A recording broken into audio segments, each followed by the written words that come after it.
No, no reason not to ban Zed. By far the best champion for behind this mid lane. I want to see if Cloud9 now will take a Corki in the first rotation on their side. We know Sneaker loves to play it, and we know obviously Prey. He's been picking like 9 times, 100% win rate. He's probably the best Corki player in the world itself. So I would pick that away if I was Cloud9, depending on the bans, but I'm expecting a Lulu come in as the last ban now for Cloud9. Absolutely loving the Vi ban here by the GE Tigers, recognizing that Cloud9 should more than likely go with a hard engaged comp against him, get rid of the Vi, and now all of a sudden, Cloud9 forced to take perhaps a Sejuani if they're going to go for a team fighting. Not allowing the Corki first rotation. Lulu is left open. Can be a pick now for balls, but Maokai as well, so they've basically ignored him. He can get whatever he wants in this top lane, so that was a big talking point. Are they going to target him out? Seems not instead. You see the Rexa ban, or you expect the Rexa ban to come in. You take the 2 next junglers in terms of Meteors, his tier list. Now it's going to be about Java and Lee Sin suddenly. Potentially a Rengar for Lee, but it's been his worst champion in that jungle, so I'm not expecting it. So where do Cloud9 go? Do they want to try to deny that Lulu? Is it just going to be a Rumble traditionally? Traditionally, Champion Balls has done well on, but Crumbs, you're not 100% sold on Balls' performance over the last few weeks. I think right here, though, excluding Balls, I want to touch upon the Corki pick because that opens you up to have a really strong double AD composition. Corki is the AD carry that you want for your bottom lane because he brings poke, because he brings the magic damage. So now all of a sudden, Cloud9 has to think, are they willing to run a double AD composition? Is Ezreal going to be a pick for them? Almost. You got 50%. Oh Morgana locked in. Again, another elimination special. It is, and a pick, honestly, that GE Tigers have banned quite a lot in Korea, but there's some Morgana top lane players, obviously, where the target banned it. So good pick for elimination. We got the Rumble here for Ball, so he's feeling obviously very comfortable in that lane. Jarvan can come in now, especially since Lee Sin has been picked away, and you got a very strong team fight already just by having Rumble and Jarvan together, and you get good comfort picks for you. About, again, this double AD composition. Koro normally does not prefer to run Ezreal that often. It's more about LeBlanc, it's about Victor. LeBlanc is open in this game here if he wants to take it later on, and there's going to be no counter pick because Castellan is going on 5-4 and 4, and Zed obviously was already banned away by GE Tigers. Crumbs, I want to touch on the fact that GE Tigers have basically insta-locked Lee Sin and Lissandra. You were highlighting we were going to see Lee. Cloud9, are they a little rattled considering the difference? Right off the bat, you have to look at the synergy between the picks as well as the top lane players. Now, Lee and Lissandra will pretty much guaranteed win any 2v2 against somebody else. Huge burst from Lee Sin, huge lockdown from Lissandra, and now all of a sudden, Cloud9 forced to take a Jarvan, which is a nerf champion on this patch. No armor on his flag, and his early game is going to be weaker than Lee Sin. Agree. It's a risk, but Jarvan is still a fantastic team fighter, and when you combine him again with this Rumble, we know Cloud9 can play that style. The problem is, if you look at their lanes at the moment and their setup, you mentioned how they're going to lose the 2v2 fights for sure. That suddenly forces you into a lane swap, and that we have seen a lot of teams use Graves. You swap him, you fast push a tower, you get an early PS sword, and then you go down and fight the Corki 2 and 2 before he gets Trinity Force. I think that's going to be the go-to tactic for Cloud9. They gotta go for that lane swap here. Rumble as well needs a lot less gold to be efficient compared to Alessandra. So lane swap coming in from Cloud9, honestly. Kennen mid lane against LeBlanc.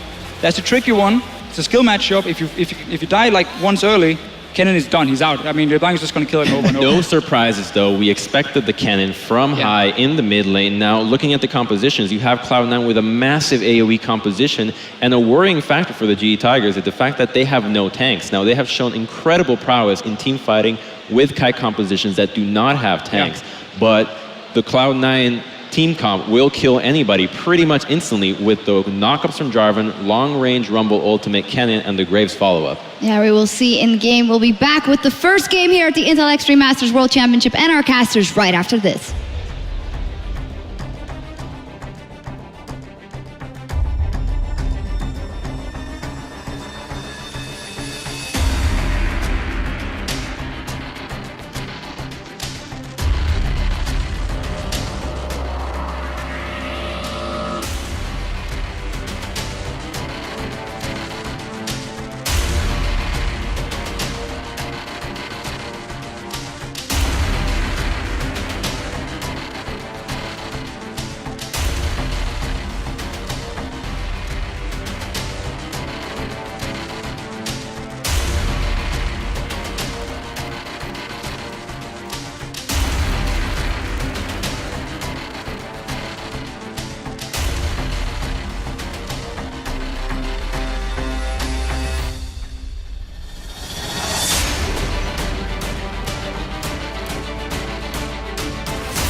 Welcome back, everyone, to the Intel Extreme Masters World Championship here in Katowice. My name is Joe Miller, and joining me today for our first games are none other than Doa and Monte Cristo. You guys at home were, looking for this TriCast for a while, so we thought, you know what? Why not? Let's do it. First question of the day, though: can Cloud9 beat the GE Tigers? Anything is theoretically possible, but in the realistic universe in which we reside currently, it's a very low chance. I'd give it about 5% probably. Taking a look at this draft right off the bat, I mean, if we look at the GE Tigers so far, undefeated 9-0 on Corki, undefeated on LeBlanc, undefeated on Lee Sin, undefeated this season on Nami. The one thing that's throwing me off a little bit is the Lissandra pick. Not a normal GE Tigers grab, but with some nerfs, it does make a little sense to other champions in the pool. True enough. Well, looks like it's time to get into our first game, GE Tigers versus Cloud9. And there they are, Cloud9 from North America on the right, the GE Tigers from Seoul, South Korea on the left. And we are ready to get it on here in our first game in the Intel Extreme Masters Katowice. Going to be an absolutely fantastic opener here. I think especially if you're a GE Tigers fan, I want to touch on the Kennen pick, because that was the controversial one. We were saying, in the last pick, you can't really pick Kennen here, but they went for it anyway. Well, how are you going to get Kennen in onto Nami? How are you going to catch anyone like Corki or LeBlanc? I just don't see this Kennen doing anything in team fights. Yeah, it's going to be really ridiculous. Also very flash reliant in this composition. And it's difficult because the thing about the Korean teams that are here, CJ and GE, they just happen to be probably the two best teams at kiting in Korea, and that's how they play the game right now. And all-inning with Kennen is a very risky pick. And we may have a bit of cheesiness going on from Cloud9 in the river. Lurking in the brush is everybody but High, basically. Kennen, already afraid to go in. I can't blame him. Yeah, interesting. Most Korean teams will just fan at level 1. We rarely see elaborate level 1s these days. Gorilla is just not going to catch that. Well, he's waiting. He's spamming that control thread, I believe. Oh, and there he is. Elimination. Can they get him with some CC? They already get the flash. He's going to try the aqua picture, but that's first blood for Cloud9 Bulls. The cheese pays off. And that is an early kill for North America.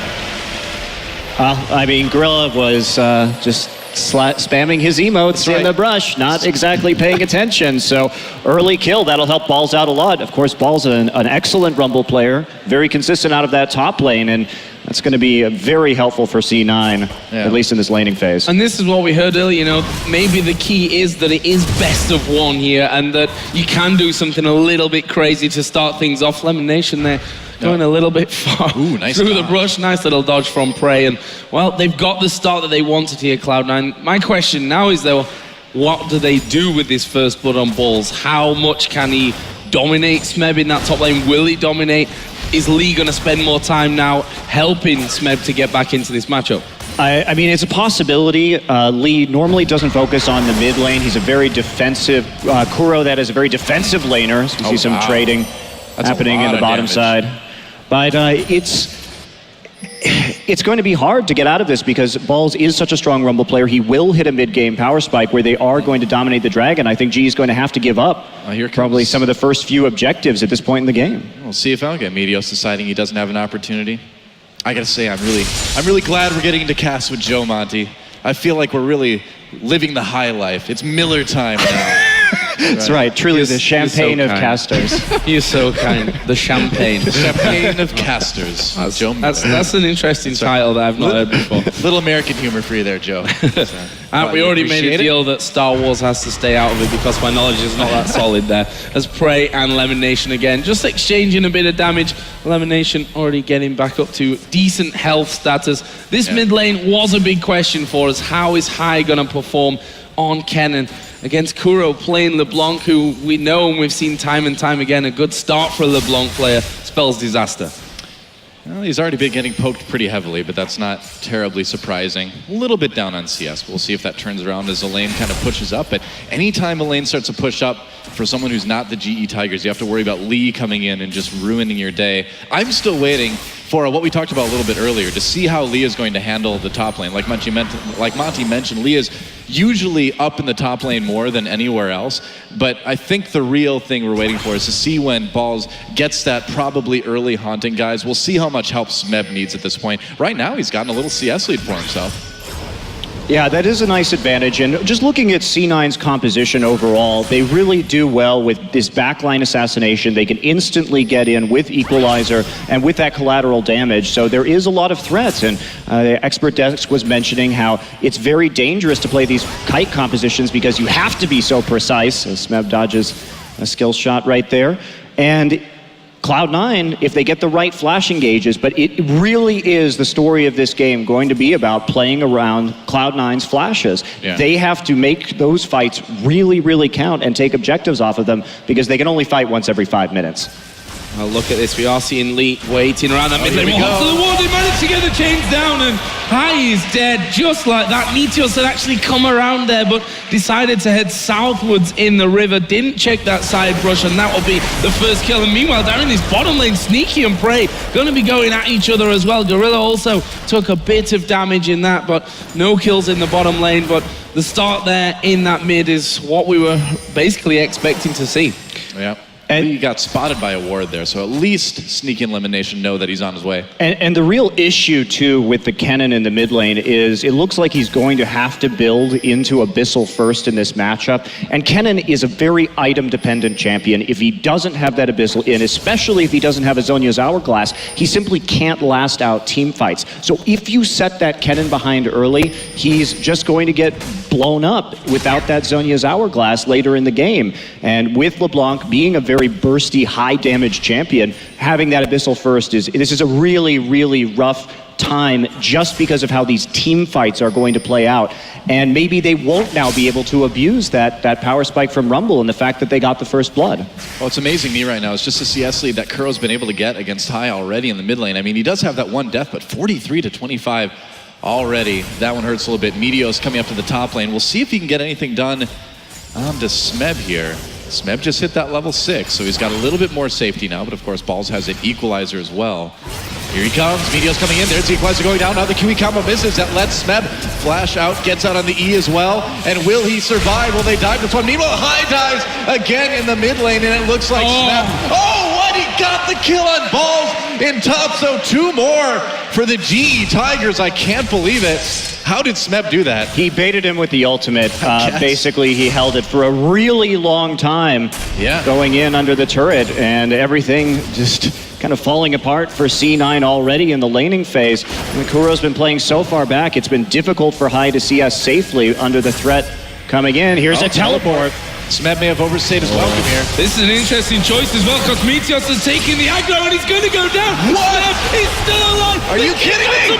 He's now underneath the tower as well. That is just incredible stuff from the GE Tigers in the top lane. And I think Balls might well be in trouble here. There is Lee diving onto him again. Kuro's going to come around. Balls, it's over for you, my friend. Lee will get another one onto a killing spree, and just like that, it's 5-1 to the GE Tigers. What an MVP play for Lee right there, getting the kick that saves Smeb, sticking around to let Kuro come up and be part of the action as well. This is the teamwork that makes the GE Tigers the #1 team in Korea, and Cloud9, unfortunately for them, is seeing it here in its full potential in Katowice.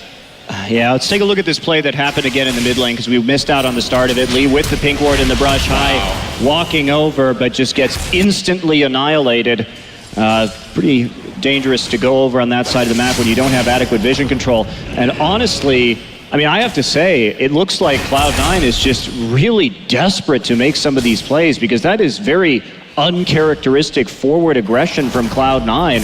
It seems like they feel like they have to take some big risks in this game, and it really isn't paying off. Lee was sitting right there with the counter gank. And the teleport was very odd. Yeah, like some of the items that have just been finished as well. Smeb, who, you know, he just kind of played it coolly underneath his tower, now got that Abyssal Scepter in already. See, down the middle as well, that Kuro won't be too far away from moving up. Gorilla actually coming up to this mid lane, spotted out by a fairly decent ward there, but was a pink, was taken away. And that mid lane, 71-44 CS after Hai died twice in a row. And this is just free time for Kuro in the mid. Well, maybe a bit of a dive here in bot lane. We'll see if they go in. Gorilla's getting back nearly TP is in up time. for Smeb. Yeah, he could come down and join in. Gorilla, they see the Dark Binding. They're going to take him out really quick. The exhaust on the Meteos. He takes one extra turret hit.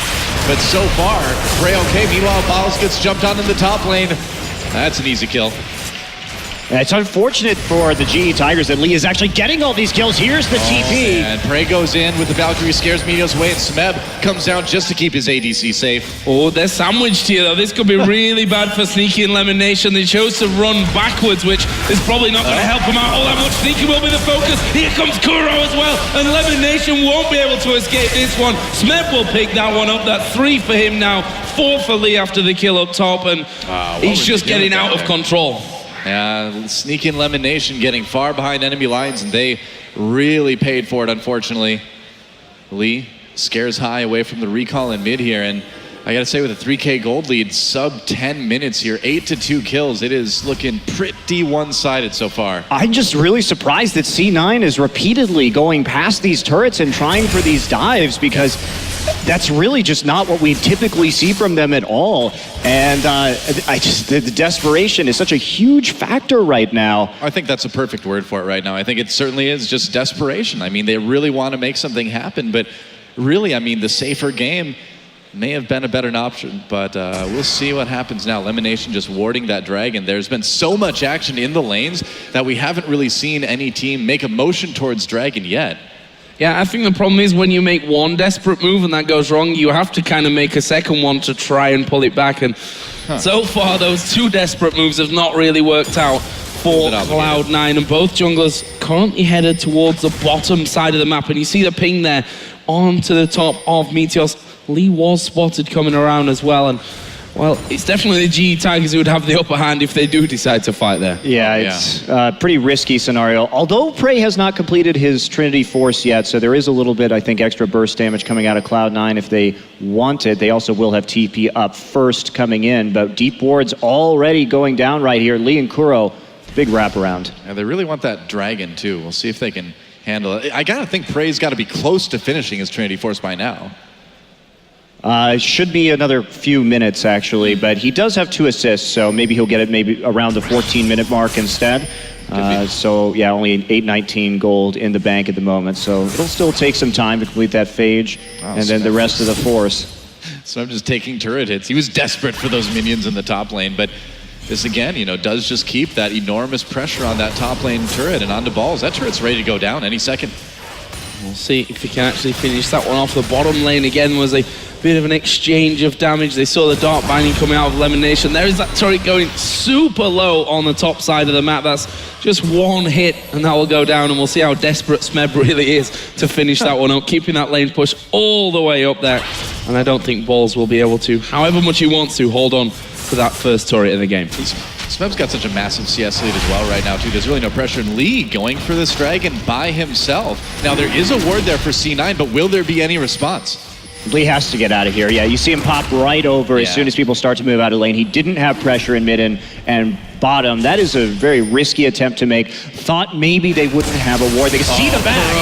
Over the wall, high pot side ultimate, but it will be a kill.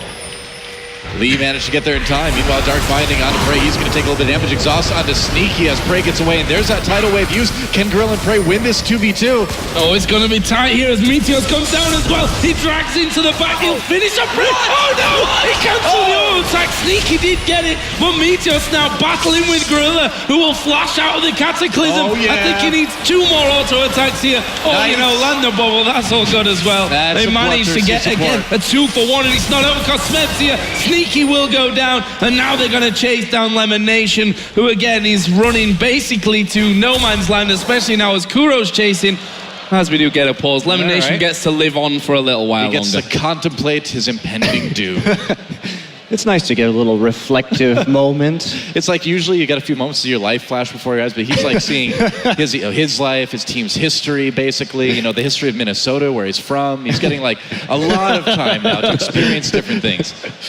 Wow. I mean, this game is just a slaughter. There's no really other way to put it. Unfortunately. I'm very surprised by Cloud9's overly aggressive play. I really hope that they can settle some of these nerves and move forward in the tournament, because I think they do have a strong chance to get out of this group if they don't continue to make these very, very bold plays. Well, they had such a good...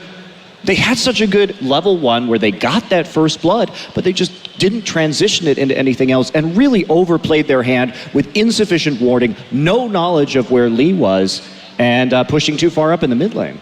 Well, we seem to have an issue with Lemon Nation's PC. We can see on the bottom right of the screen there, the admin's helping him out. It's like, can you do anything that makes your champions like go away from my champion? Can I get a speed boost here? Well, you know, I think it is important too to remember, like you mentioned, Monty, that although this game is clearly very one-sided, Cloud9, if you look at Group A, you know, if you look at the other teams, SK, Yoi, Flash Wolves, they still do have a very good chance to get out. I mean, this isn't the end of the road by any stretch for Cloud9 here. Right.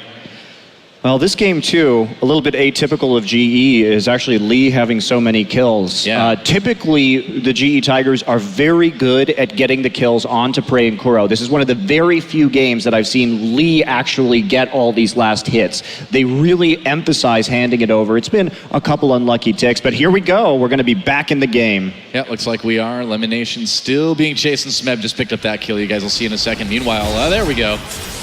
Grab the kill. Catch the last of it. Spoiler alert. It was kind of obvious that was going to go the way it did. Meanwhile, Lee said, all right, they're all dead now. Now I can finally go back into the Dragon Pit and just solo that one down myself. 5-0-1 is Lee. He's selling about 1,500 gold to go back and spend here.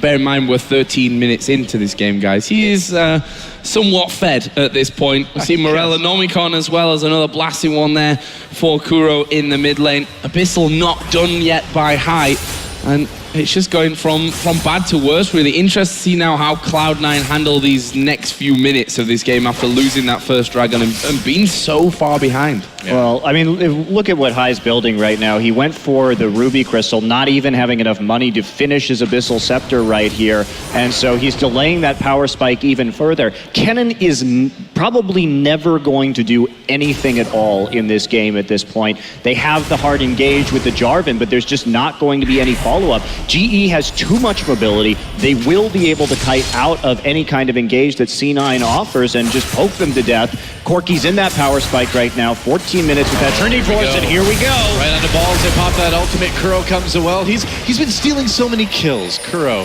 He just shows up at the last moment to grab it. 2-0-6 now.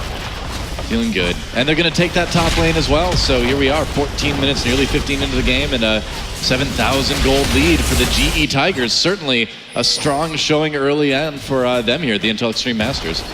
And the reaction here from Cloud9 is High and Meteos to kind of half push the mid lane, which they didn't really even get that much damage onto that outer turret. And to be honest, with the items that Kuro has, he can probably come in there, do a decent amount of damage and keep them off that turret completely. And if anyone else comes around, they may even be in danger. However, they are sending Lemon Nation up. There is Kuro diving in. They're going to take the aggro there. And Kuro may go down here. No, they've actually gone for his clone. He flashes over the wall and somehow survives it. Meteos is low. And Lee is coming around the backside. Will he fancy his chances? He will. He lands the Q. He gets the kill, and Lemon Nation will also go down to Smeb.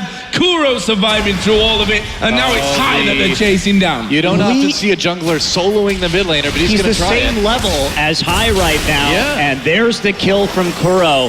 I mean, there's just really nothing he can do, especially since High is not even built for any armor whatsoever. That Lee with the Warrior enchant just cuts right through him. Sneaky. And the Brutalizer, and now Sneaky just gets blown up under turret. It is a total rout at this point for Cloud9. I can't believe Kuro got out in the mid lane. 39 hit points he had. I mean, he did a good job of fooling them with his clone. He stood in the Cataclysm and the Slicing Maelstrom and danced his clone around until his W came up and he could actually make it out with the flash. Incredible play. Leaves him now 3-0-6 to 7 kills in the top lane, 6 in the jungle. It's only Prey that's not really been getting many on the board. And, well, now Ball's going to have a chunk back of damage onto Lee, but honestly, Kuro's waiting for cooldowns at this point to finish off Balls. And no one else there we go. support falls. It was close. Chains coming out anyway, and an easy kill, basically, completely out of position. Cloud9, and I mean, obviously, at this stage of it, they're just not in this game. Heads are probably already in. Okay, what do we do later? Yeah, I think at this point, you just kind of go back to concentrating on the fundamentals, kind of start saying, hey, all right, what happened this game? What do we need to think about for our next one? They do have a little bit of time, you know, before they have their next game here. Lee's just building damage right now, going for a Hex Drinker as his next item. This is very uncharacteristic of him. Of course, went for the standard Sightstone first, but he's just been all over the map. Smeb has been on point with his teleports so far this game, and it's, I mean, there really isn't much to say. Cloud9 is getting played and outplayed in every possible category. Well, I think one of the really scary things too is, like we mentioned earlier, we don't see Smeb play a lot of Lissandra. Oh, Lee, a little bit of trap set for him. There's a nice dark binding from Lemon Nation. He's gonna kick away Sneaky, flash into the Dragon Pit, not gonna make it out there. There's a kill for Sneaky. Meanwhile, in the jungle, Tidal Wave goes through. Ball's in a lot of trouble yet again. Kuro claims his 5th kill of the game, and meanwhile, Smeb coming right back with that teleport for another one, going over the wall on a Sneaky. Look at that burst from Lissandra, but it's no surprise. Meanwhile, High popping the ult to try to get away, and Kuro gonna be able to grab another one. Oh, he's going low here, though. We'll see if he can finish off High. Yeah, you can see he's a little bit wary about that. Takes the shuriken and says, okay, now I definitely can't push this one. I'm conditioned at this point. Oh, come on, Kuro. Don't make me look bad. Oh. Sorry, it's High's day to live, Doa. I guess so. Well, 18 minutes into this game. Over a 10,000 gold lead at this point. 21-5 in kills. We were expecting a GE Tigers win. We were. I'm not sure we were expecting quite the complete full-on domination, but we were also maybe not expecting Cloud9 to make those risky plays, which makes a scoreline like this possible. Well, and when you have a good jungler like Lee and he can get those reads and know where the enemy is going to be, also a testament to their early game vision control, you can counter some of these very risky plays. Well, the cannon pick, you know, was obviously not wise into this composition, and then the very risky plays just countered so perfectly by GE, like you said, largely due to Lee's awareness of where everything is going on the map. It just, you know, you try to get something done fast against a team like GE Tigers, you know you're unfavored, but sometimes it backfires. Meanwhile, Elimination getting jumped on here. Yeah, that was interesting. Black shielded away there.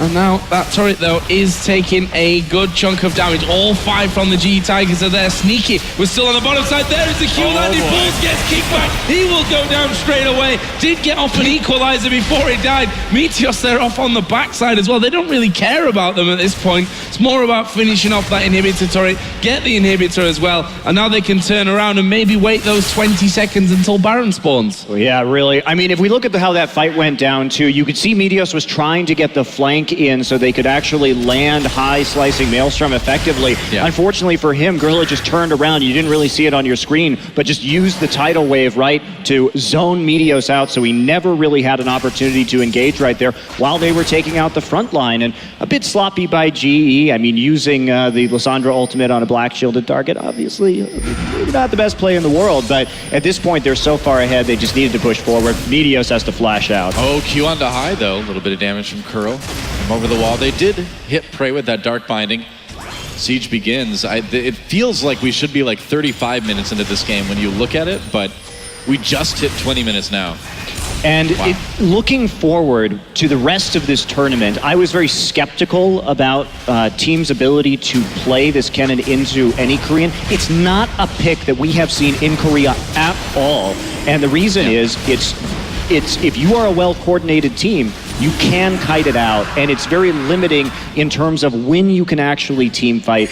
Now, we've seen the team fight limiters with champions like Gnar, but of course it's nowhere near as long, and even those slight changes to his rage have made him no longer really picked up in any meta at all, and Kennen's a pretty extreme version of that, in my opinion. Well, it's just so easy to counter that engage, you know, any sort of knock-up, any sort of hard CC will stop in its tracks. If you don't have flash up, it's kind of the end of it.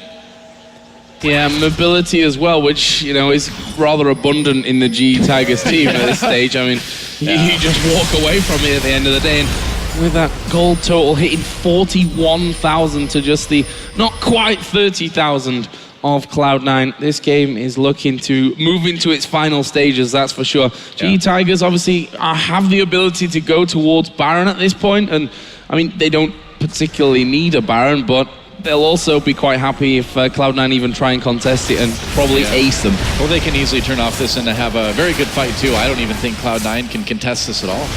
And looking at this too, I'm a bit surprised that Balls went for the Leandries with no tank on GE. That's not a very efficient item at all. Oh boy, Aquaprison comes in. Wow, Lemon Nation just disappears. Sneaky gets knocked up by that tidal wave. Balls comes in. They do manage to get a couple kills for Cloud9. Baron gets taken by GE, and I think the order of business is disengaged. Balls comes in. Lee and Prey very low. It looks like they'll be able to get out with that Baron buff. So losing 3 people, the best fight for C9 yet. And a little bit of gold. That was a bit cocky by GE. They could have easily turned on that. If we look at how much mobility they had, it was a split call. GE was half on the Baron, could have easily sent everyone right over that wall alongside the tidal wave. We look coming in here, Kuro will just eliminate Lemon Nation, and there's the tidal wave. Prey Valks off the equalizer to finish the Baron. Obviously dangerous to Valk over that wall, but pretty poor Baron play right there from GE. It's not really going to be consequential. They still have 2 members with the buff. They still have an inhibitor down. They still have just an absolutely massive lead. And Cloud9, if we look at them as a team, they have been so incredibly successful domestically for so long. And there is no doubt that that Hai is a world-class shot caller. But when it comes to international tournaments, they just can't keep up with individual skill. And regardless of their success at rotations, at those late game plays, they just fall too far behind to do much of anything whatsoever. I think the biggest thing to me is that as the GE Tigers, you see this Kennen pick coming from miles and miles away, and they prepared for it so well. Cloud9 picked it anyway. I mean, what do you really expect?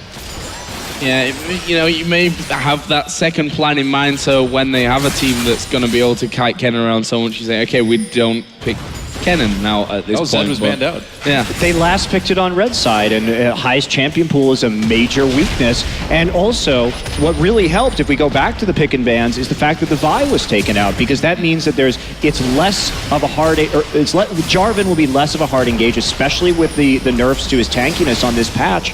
And so, by removing that, it makes it a lot more difficult to follow up on that Kennen ultimate. Well, that's the thing, is you really need to shut down Meteos as much as possible as well, because he is such that playmaker, and he does, carry Cloud9 through so many wins that by forcing him onto that Jarvan, you kind of hit them with the double whammy, rather. And look what he's building, too. He has Brutalizer in Last Whisper. He knows that their only chance is to blow somebody up, and here we go.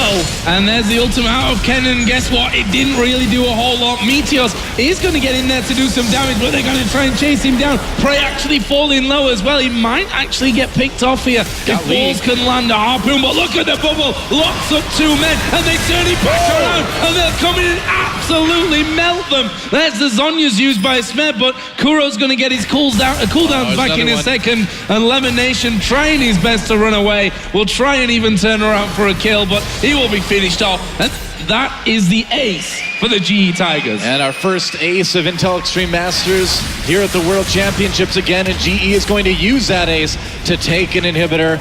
Probably just going to be able to rotate right over and take all the others if they don't want to end right now. Well, actually, the death timers are so low. I keep forgetting it's like 20-something minutes into this game. Yeah, they can't close right now, but they will take that mid inhibitor one more time and get out of there. And if we take a look at that fight, too, I mean, I don't blame Meteos for this build. I actually think that it's one of the best possible solutions to this scenario. Gotta do because something. You have to get one of those kills and hope that you can turn a pick. It's also going to be surprising because GE will not expect that Jarvan to do that much damage. They haven't had very much armor, especially Kuro. And even though he's LeBlanc, if you can get one cycle of cooldowns off on him fast enough, you can really chunk him out of that fight right there. You saw Prey respond instantly, flashing over the wall, kind of into the equalizer, a bit questionable, but he did manage to kite Hai out in the end of that little engagement. Very true. Another blue buff going on to Kuro. It looks like Sneak will be able to grab the red. Lee walks right into that one. Kicks Lemon Nation away, still taking a lot of damage. He's in big trouble now, no flash. And Lee just getting a bit cocky there. I definitely shouldn't be walking into that side of the jungle. Like Kachani is that, dude? Yeah, that's, I think GE Not putting in 100% in this game anymore. That will drag things out, however, of course. 5v4 for a Dragon that's coming up. Pretty massive mistake there by Lee. Really unnecessary to go after an enemy red buff under these circumstances. Party in the Speed Shrine. Yeah, problem is that Cloud9 are stuck defending their base at this point in time, so actually that Dragon will just be finished off by Prey and Smep, and that will be going the way of the GE Tigers. So far, well, so good. It's possibly an understatement in this one, if I'm honest. Well, all the base turrets are down except for the Nexus one too. So yeah, so far so good. 27 minutes with 2 inhibitors down and 1 unprotected. Yeah, it's pretty good for GE. I'm sure they're quite happy with how things are working out right now. And we may be in for one of the shortest games I think I've seen in Season 5. Yeah, High also just opting to go for the Haunting Guys right here. They just want as much possible burst damage. They're not looking for these prolonged team fights. This is a complete reaction to the fact that they are this far behind. And this is C9 is smart. This is a really good adaptation considering the circumstances. Kuro comes in, takes about a little over half of Meteos' health off, and that's going to help push him away to possibly take this final inhibitor. Looks like Smeb's going to dodge that Dark Binding, and yeah, it doesn't look like there's much C9 can do. I feel like they're obligated to come in and try something, but no. Just watching that inhibitor goes down, not having Helios there hurts so much, and RGE ready to close here. Looks like they may be going for they will start to move in, and they've got super minions, a couple already bashing away on that turret as Meteos again is going to try and get in there. High will also ulti in, but the first kill will come onto Meteos, and now the GE Tigers going to look to turn this one around, and look at the damage coming in from Smeb, from Kuro, and one by one they're going to fall like dominoes here. Lemonation trying to get away. Kuro will move in, actually gets hit by the binding, but Smeb will be the follow-up for them. Kuro again for what feels like the 10th time this game, walking away with hardly any health left. The Nexus turrets go down. The Nexus will follow here, and the GE Tigers are going to pick up the first game of the Intel Extreme Masters World Championship in just a second. There we go. Hey, goodbye, High. There's Ace. There's the game. GG. GE Tigers. What a statement for their first game, huh? The question here is who's going to stop that? And one thing you can't do against the GE Tigers is try these all-in compositions. They are too good at kiting. This is how they play League of Legends. And atypically, they actually started out with that big lead due to the over-aggression of Cloud9. Usually we see GE play a very passive early game and then really kick in around the 15-20 minute mark when they hit these Corki power spikes. This does send them to 10-0 so far this year on that Corki pickup. It's a champion that is extremely dangerous. It's not because Prey is very good at it, but it's not because he's good at it. It's because they play around it as a team and they push and contest objectives so well with that Trinity Force. Well, fantastic opening win here for the GE Tigers. We're going to head over to Shox and the guys on the analyst desk to break down that win. Thank you very much, guys. Well,